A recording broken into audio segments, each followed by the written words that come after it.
अस्सलाम वालेकुम, मैं हूं शकील अहमद और आप देख रहे हैं न्यूज़ MX। राजस्थान के बाद अब गुजरात के बॉर्डर इलाकों में, कच्छ के इलाके में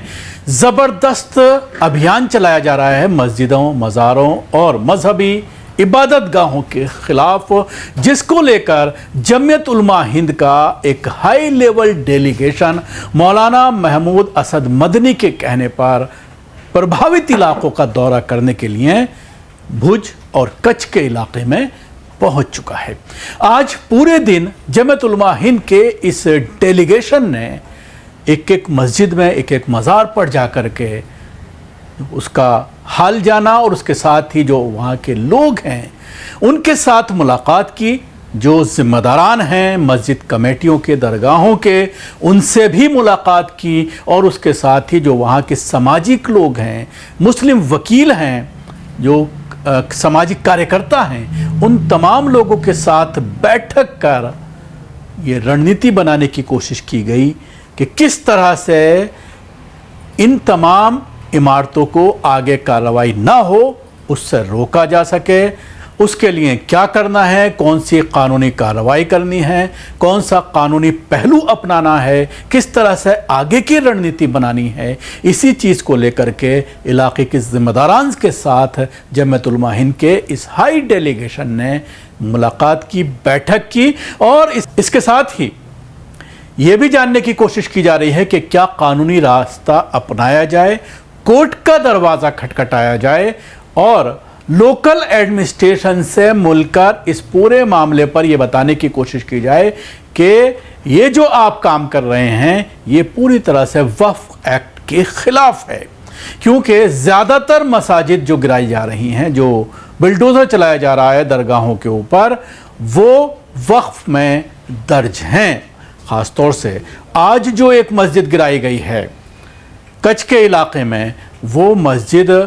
1965 से ही वक्फ में ऑफिशियल तौर पर उसके रिकॉर्ड में दर्ज थी पहले से ही, लेकिन अचानक सुबह ही सुबह बिल्डोज़र पहुंचता है, बिना कोई नोटिस के वहां पर बिल्डोज़र चला दिया जाता है, जिसको लेकर के इलाके के मुसलमानों में काफ़ी नाराज़गी और काफ़ी बेचैनी है।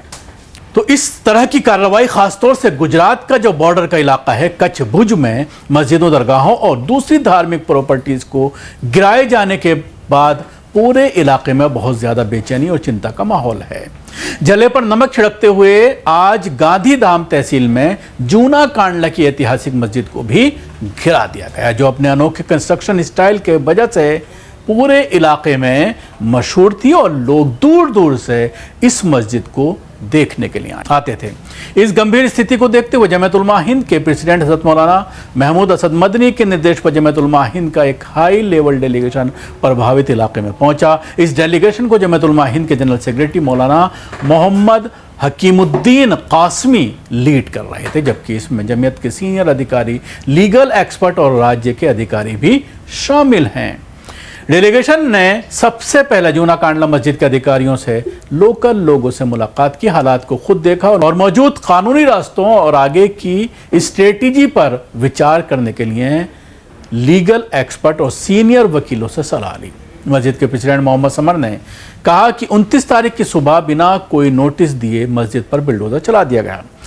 जब हमने इस पर सवाल उठाए तो पुलिस ने हमें ज़बरदस्ती वहां से हटा दिया और धमकी भी दी, जबकि जूना कांडला मस्जिद 1965 से ऑफिशियल वक्फ रिकॉर्ड में लिस्टेड है। इसके अलावा मस्जिद की बिल्डिंग आर्किटेक्चरल तौर पर भी काफ़ी अहम थी। रिपोर्ट्स के मुताबिक अब तक 30 स्ट्रक्चर गिराए जा चुके हैं, जिनमें 11 धार्मिक जगह हैं, 17 कमर्शियल स्ट्रक्चर हैं और 2 रेजिडेंशियल घर शामिल हैं, जबकि भुज में मुस्लिम आबादी 35% है और कच्छ ज़िले में करीब 25% है। इतनी ज़्यादा मुस्लिम आबादी होने के बाद से बॉर्डर इलाके में सैकड़ों मस्जिद, मज़ार और दूसरी धार्मिक जगह हैं, जहां मुस्लिम राजनीतिक, सामाजिक और काफ़ी हद तक आर्थिक रूप से भी काफ़ी कमज़ोर हैं। इसका एक साफ उदाहरण यह है कि भुज तालुका की 78 झुग्गी बस्तियों में 63 में सिर्फ मुस्लिम रहते हैं। यहाँ के लोग सीधे साधे हैं, वो अपनी इबादत की जगह को टूटते हुए देखकर बहुत ज़्यादा परेशान हैं, हैरान और बेबस हैं। बॉर्डर इलाके के मुसलमानों ने हर मौके पर अपने प्यारे वतन के लिए अपनी वफादारी और कुर्बानी साबित की है।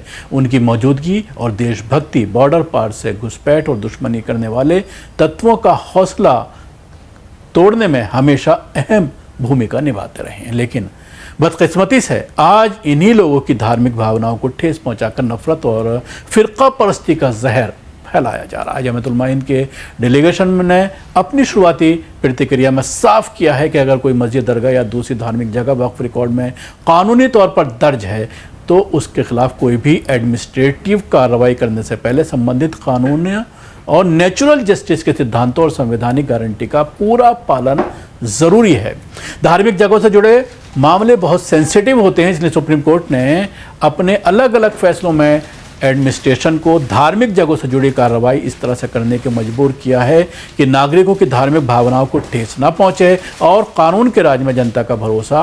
बना रहे। डेलीगेशन में स्थानीय मुसलमानों को दिलासा देते हुए भरोसा दिलाया है कि इस नाइंसाफ़ी के खिलाफ हर मुमकिन कानूनी कार्रवाई लड़ी जाएगी। डेलीगेशन के सदस्यों ने कहा है कि वे जल्द ही भुज एडमिनिस्ट्रेशन से भी मिलेंगे। डेलीगेशन अपनी डिटेल रिपोर्ट जमात उलमा हिंद के प्रेसिडेंट मौलाना महमूद मदनी को देगा, जिसके आधार पर आगे की कानूनी कार्रवाई जो करनी है या किस तरह से लोगों से, अधिकारियों से मिलना है, अब ऑफिशियल घोषणा उसकी की जाएगी। जमात उलमा हिंद के डेलीगेशन में जनरल सेक्रेटरी मौलाना हकीमुद्दीन कासमी, जमात उलमा मध्य प्रदेश के प्रेसिडेंट हाजी मोहम्मद हारून, जमात उलमा गुजरात के general secretary professor Nisar Ahmad Ansari और इसके अलावा जमात उलमा हिंद के बहुत सारे जिम्मेदारान लोकल गुजरात के और एडवोकेट ताहिर हकीम वगैरह इस डेलीगेशन में शामिल थे।